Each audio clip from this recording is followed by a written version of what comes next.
क्या होता है जब एक इंसान जो भूतों को नहीं मानता वो खुद एक भूत बन जाता है।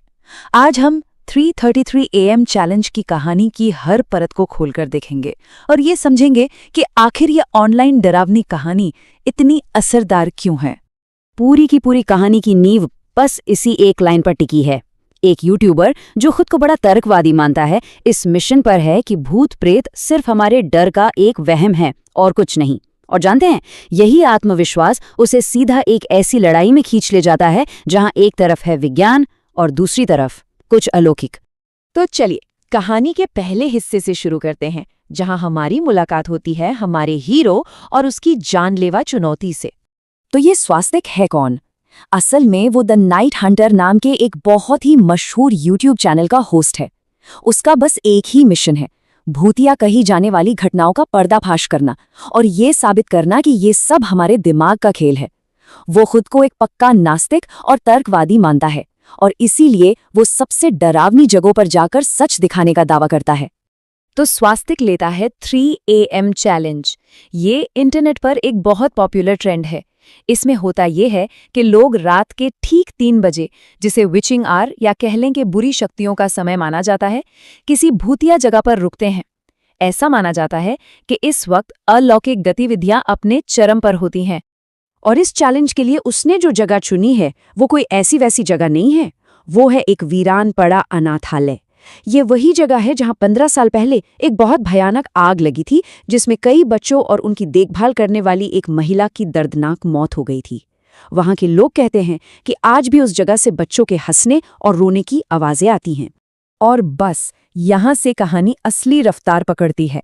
स्वास्तिक का जो आत्मविश्वास था वो धीरे धीरे टूटने लगता है, क्योंकि अब उसके सामने एक के बाद एक ऐसी घटनाएं होने लगती हैं जिनका कोई लॉजिकल जवाब उसके पास नहीं होता। अब देखिए सब कुछ कितनी तेजी से बिगड़ता है।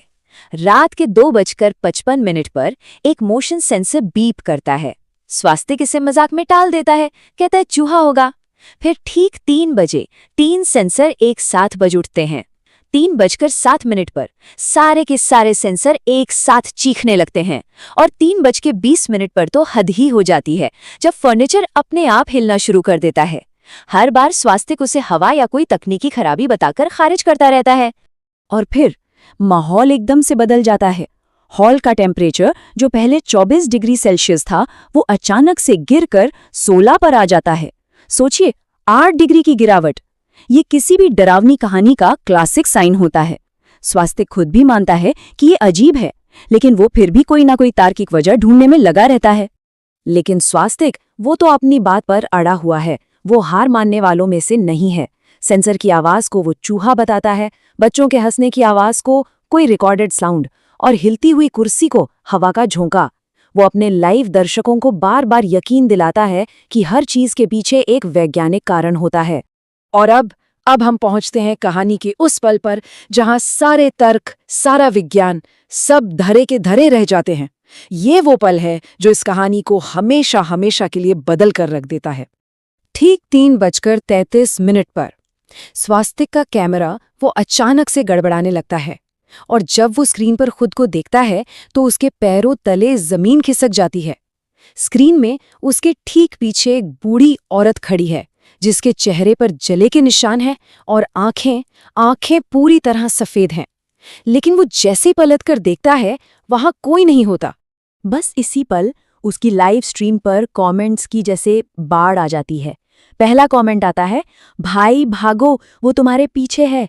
यहां से कहानी और भी ज्यादा खौफनाक हो जाती है, क्योंकि अब दर्शक वो देख पा रहे हैं जो स्वास्तिक को नहीं दिख रहा। और फिर एक ऐसा कमेंट आता है जो कहानी को एक भयानक मोड़ देता है। कमेंट था, स्वास्तिक तो मर चुका है। ये एक ऐसा पल है जो ना सिर्फ दर्शकों को बल्कि खुद स्वास्तिक को भी गहरे सदमे में डाल देता है। लेकिन सबसे ज्यादा चौंकाने वाली बात तो ये थी कि ये कमेंट आया कहाँ से था। ये पोस्ट किया गया था स्वास्तिक ऑफिशियल नाम के यूजर नेम से, मतलब उसके खुद के अकाउंट से। स्वास्तिक को एक पल के लिए लगता है कि शायद उसका अकाउंट हैक हो गया है। और मानो इतना काफी नहीं था, उसी के अकाउंट से एक और कमेंट आता है जो उसके सारे शक को, उसके सारे तर्कों को कुचल कर रख देता है। तुम्हारा अकाउंट हैक नहीं हुआ है, तुम सच में मर चुके हो। ये वो पल था जब स्वास्तिक की तर्कों की दुनिया पूरी तरह से ढह जाती है। कहानी के इस हिस्से में आकर सिर्फ हमारे हीरो को ही नहीं बल्कि देखने वालों को भी उस खौफनाक सच्चाई का एहसास होना शुरू हो जाता है जो अब तक सबसे छिपी हुई थी। वो कमेंट स्वास्तिक के दिमाग में एक भूली बिसरी याद को वापस ले आता है। उसे याद आता है कि अनाथालय आते वक्त एक सुनसान सड़क पर एक ट्रक से उसकी कार का जबरदस्त एक्सीडेंट हो गया था। उसे ये एहसास होता है कि उसकी मौत तो बहुत पहले ही हो चुकी थी। और यही इस कहानी की सबसे बड़ी विडंबना है। जो इंसान ये साबित करने निकला था कि भूत नहीं होते, सच्चाई तो ये थी कि वो खुद एक भूत बन चुका था। नाइट हंटर अब खुद शिकार बन गया था। तभी वो बूढ़ी औरत, जो असल में उस अनाथालय की केयर टेकर की आत्मा थी, वो सामने आती है और उसे सब कुछ समझाती है। वो बताती है कि उसकी मौत अनाथालय के रास्ते में ही हो गई थी। वो सच की नहीं बल्कि सनसनी की तलाश में था और इसी जुनून ने उसकी आत्मा को यहाँ खींच लिया। जो डरावनी परछाइयां उसे दिख रही हैं वो कोई और नहीं बल्कि उसके अपने डर का ही रूप है। और अगर उसे मुक्ति चाहिए तो उसे इस सब को छोड़ना होगा। तो चलिए अब देखते हैं कि कहानी का अंजाम क्या होता है और वो कौन सा आखिरी सबूत है जो देखने वालों के दिमाग में हमेशा के लिए घर कर जाता है। जैसे ही वो उस औरत का हाथ थामता है, कैमरा उसके हाथ से छूटकर जमीन पर जा गिरता है। लाइव स्ट्रीम में अब बस एक खाली हॉल दिखाई दे रहा है और स्वास्तिक की आत्मा धीरे धीरे हवा में गायब हो जाती है। लेकिन अब उसके चेहरे पर डर नहीं बल्कि एक अजीब सी शांति थी। अगली सुबह जब पुलिस पहुंचती है तो उन्हें स्वास्तिक की लाश अनाथालय जाने वाली सड़क पर मिलती है। रिपोर्ट में पता चलता है कि उसकी मौत कार एक्सीडेंट में रात के 2:20 पर ही हो गई थी। लेकिन सबसे हैरान करने वाली बात, उन्हें अनाथालय के अंदर उसका कैमरा मिलता है जिस पर लाइव स्ट्रीम अब भी चल रही थी। और ये इस बात का सबसे बड़ा सबूत था कि जो कुछ भी हुआ वो सच था। और कहानी का अंत होता है एक ऐसे सबूत के साथ जो किसी के भी रोंगटे खड़े कर दे। पुलिस को मिले वीडियो के बिल्कुल आखिरी फ्रेम में बस एक पल के लिए वही बूढ़ी औरत कैमरे के पीछे खड़ी दिखाई देती है और फिर स्क्रीन काली हो जाती है। तो आखिर में ये कहानी हमें एक बहुत गहरे सवाल के साथ छोड़ जाती है। असली डर क्या है?